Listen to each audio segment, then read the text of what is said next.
Hello viewers, कैसे हैं आप सब लोग? खैरियत से हैं? अच्छा, मैं आप लोगों से एक वाकया शेयर करना चाहता हूँ। पिछले दिनों मैं एक जगह पे एक वाकया मेरी नज़रों से गुजरा। वाकया ये था कि एक प्रोफेसर होते हैं जो कि एक कॉबलर के पास जाते हैं। वो बच्चा होता है, वो तो उसे कहते हैं मेरे शूज पॉलिश करो, तो वो शूज पॉलिश करने लग पड़ते हैं।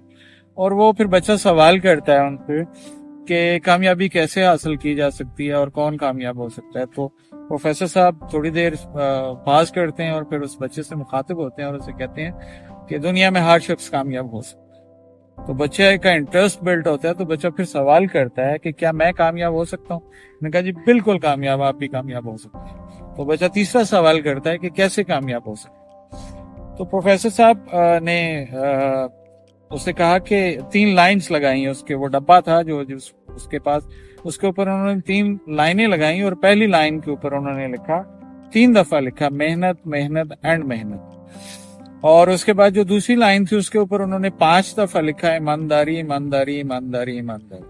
और जो सबसे तीसरी वाली लाइन थी उसमें उन्होंने 2 दफा लिखा, हुनर हुनर एंड हुनर। 2 दफा उन्होंने लिखा हुनर एंड हुनर।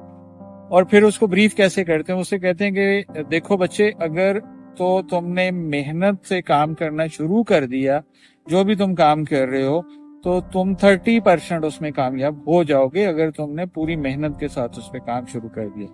फिर उन्होंने कहा कि अगला जो लाइन थी उसके ऊपर उन्होंने लिखा हुआ था ईमानदारी। तो उन्होंने कहा कि ईमानदारी से अपने काम को सारा अंजाम देना शुरू कर दोगे तो 50% मजीद कामयाबी हो जाएगी।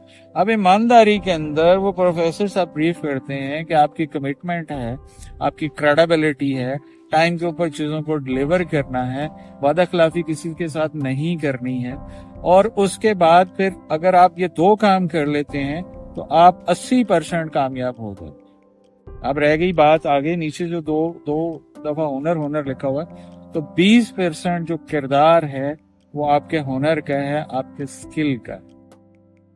तो इससे एक सबक ये निकलता है कि हमें हुनर तो सीखना चाहिए ही, लेकिन उसके साथ साथ जो पहले वाले और हुनर आखिर में रहा है उसमें, तो इससे पहले वाले जो 2 पॉइंट हैं हमें उसके ऊपर बहुत ज्यादा गौर वफोज करना चाहिए और इन चीजों को अपने पल्ले बांध के चलना चाहिए। आज के इस दौर में हम बेरोजगारी की और बहुत सारी चीजों की बात कर रहे हैं, तो हमें इस पे अमल करना चाहिए।